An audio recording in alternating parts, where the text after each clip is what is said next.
So it sounds like even though they are based in Northern California, if I heard correctly, they sent some gifts of Shijing products to the study group team locally.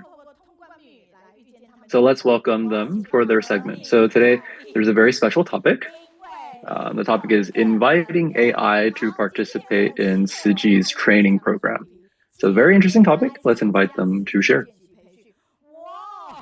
We're Master Zheng Yin, other Dharma Masters at the Abode and Siji family.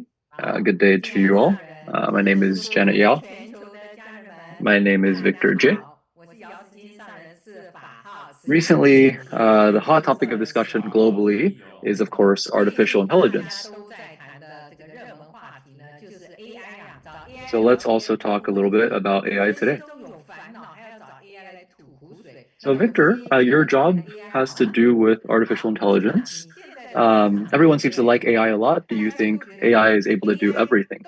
So why don't we actually just take a look at some examples and validate for ourselves?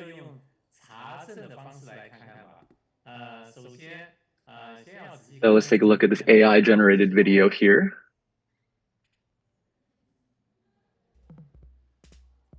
You can see on the left is the AI dance video, which is generated based on the original dance video on the right side.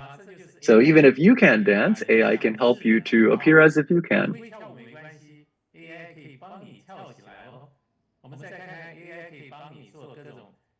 So lots of different examples of applications in the world, even, for example, your doorbell monitoring systems. Now, there are also a lot of smart home technologies that are coming out now. Many of these may also incorporate artificial intelligence technology. There's also opportunities to learn languages with AI. Yep, so AI is often used in education settings. So these can help with research, can help with discussion. So it just really seems like in the future, AI can do everything. Then in that case, if we think about our kids, what do they even need to learn? Now we see that AI can even help with medical settings, like helping to diagnose disease. And AI can even help to uh, support driverless systems.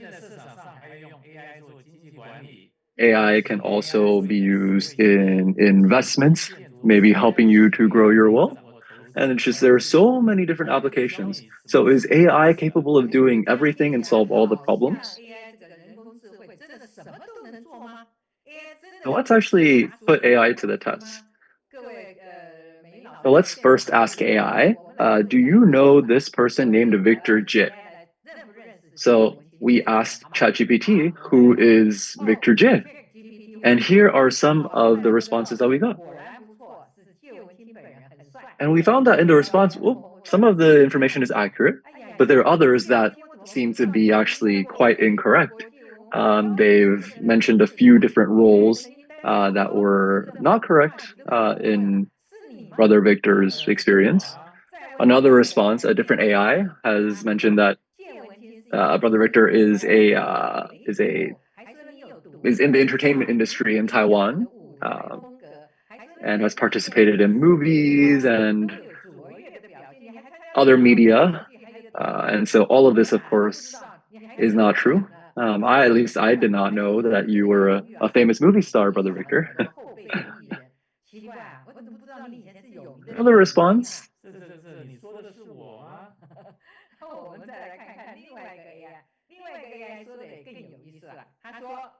Another response speaks of Brother Victor as a cultural figure in Taiwan. So then let's actually look at Sister Janet. The ChatGPT says, well, actually, if you look at the photo, that's definitely not me, not even when I was young. Not only is the name incorrect, the information also just didn't find any information on her at all. Now, there was another AI that actually seemed to reflect some of the work that Sister Janet is involved with in Siji. So that seems a little bit more accurate.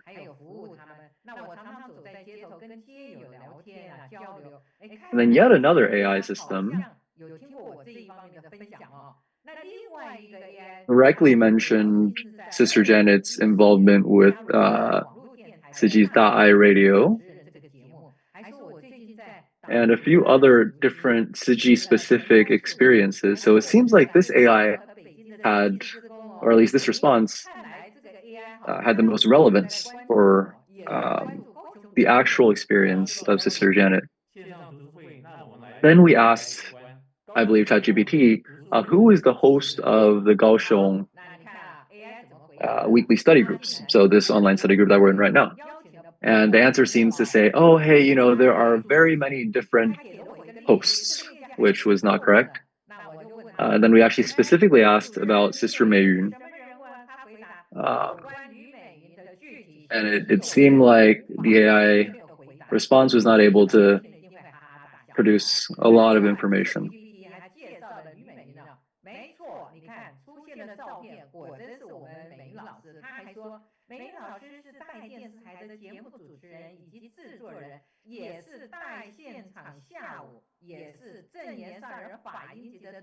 So in another response, it sounded like the response suggested Sister Maiden was involved in a number of other Tsuji roles that she, in fact, was not involved in, and even that she perhaps ran a bookstore in Taoyuan in Taiwan, all of which were not correct. So then you really see that what artificial intelligence today is able to produce as responses is based on the data it's trained on. So let's actually take a look at what AI knows about Siji. And it seems like their response, a lot of information is actually reasonably accurate, but some of it's not quite correct. For example, it says that we are involved in over 60 countries, but in fact, at this point, it's over 136.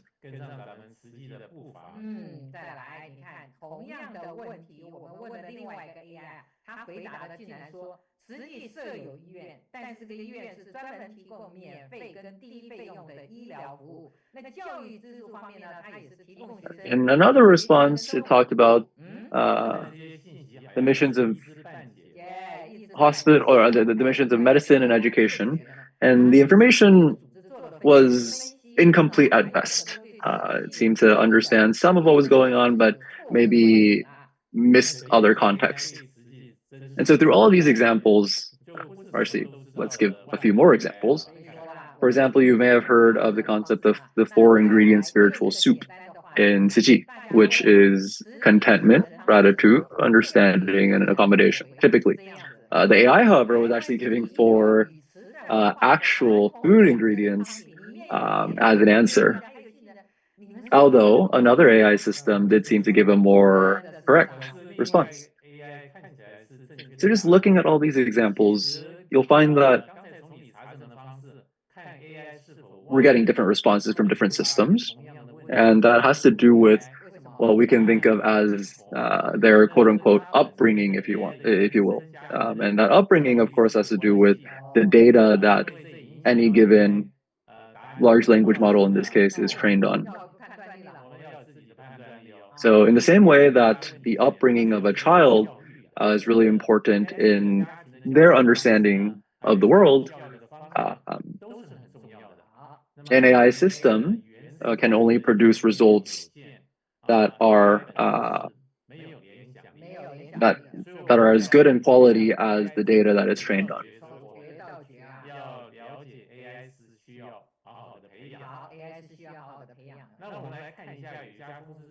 So many of the AI systems we work with right now are trained on data that is publicly available. And a lot of the vast majority of the language of the data that a lot of AI systems are trained on is in English, which can, of course, then produce limitations as well.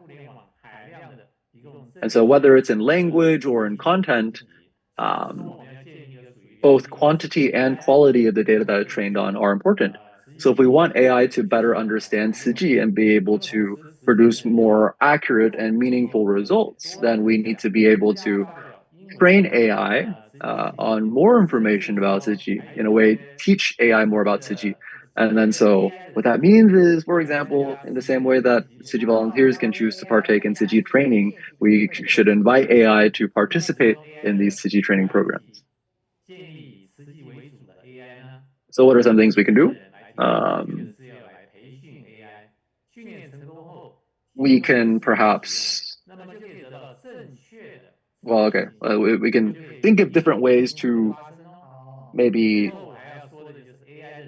tie Ciji with AI in closer ways so that these different AI systems can better understand and therefore share about Ciji for folks who might be curious. And now we have to understand that AI has a lot of implications. It can be used for good and it can also be used for bad.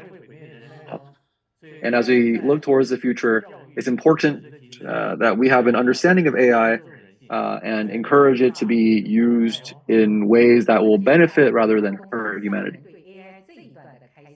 So let's take a look at what Dharma Master Zheng says about AI. And I will keep quiet as there are captions.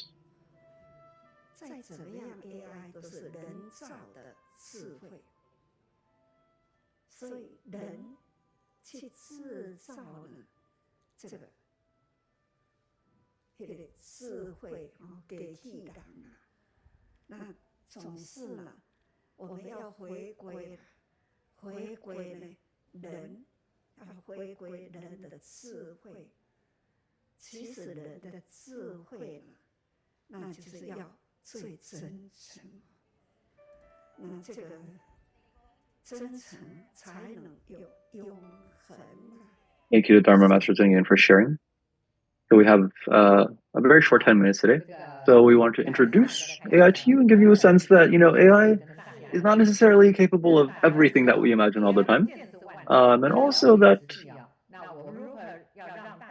there is more to be done around AI's understanding of Ciji. And so perhaps we can talk about this concept of inviting AI to join Ciji.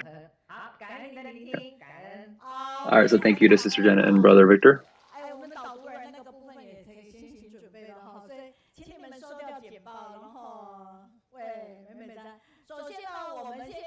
So first, thank you to Sister Jenna and Brother Victor for the gifts that they shared with us.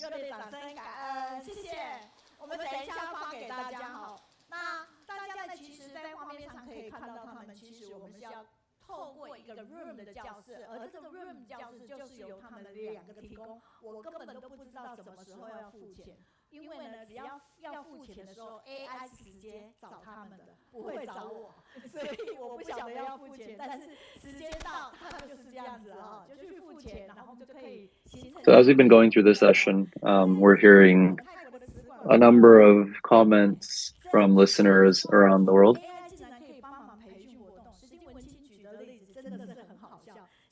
And they've shared about how they feel that they've learned a little bit more about AI from what Sister Jenna and Brother Victor have shared.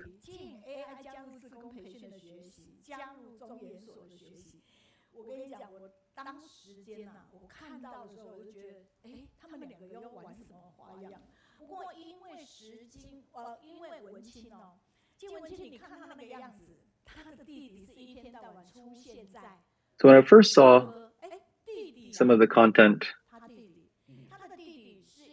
that they prepared, I was thinking, oh, what are they going to cook up this time? And you all may not know this, but Brother Victor's younger brother, seems like often shows up perhaps in TV shows, if I heard that correctly.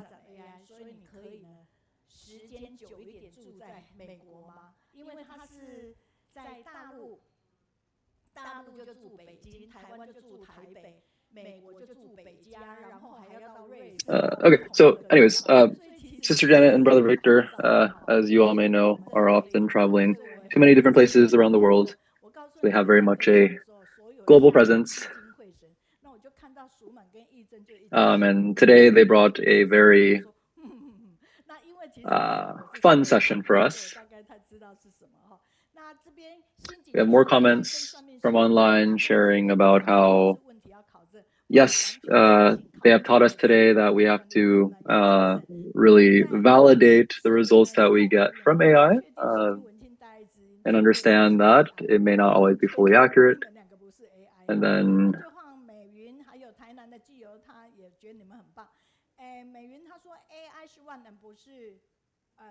yet more comments recognizing that AI is not omnipotent. It can do a lot to benefit us, but then there's also many areas for improvement as well. Other comments talking about how AI is not totally accurate in all areas right now, so you do still need to apply human judgment.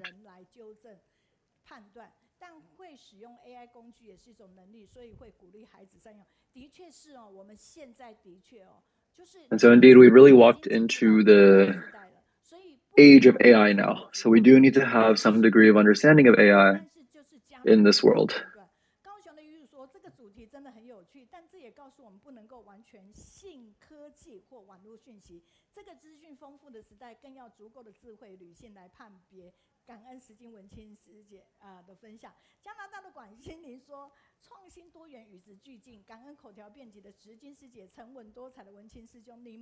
Other comments that they're always looking forward to Sister Janet and Brother Victor's session and that they enjoyed today's session and learned more about AI.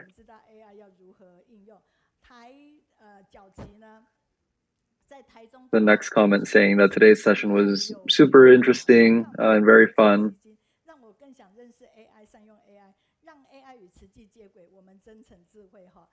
So lots of different comments appreciating this past session. So let's thank Sister Janet and Brother Victor again. So let's do a quick update of our fundraiser. We have now accumulated more than 63,000 of these, what I'll translate as heart lotuses, which represent monetary donations.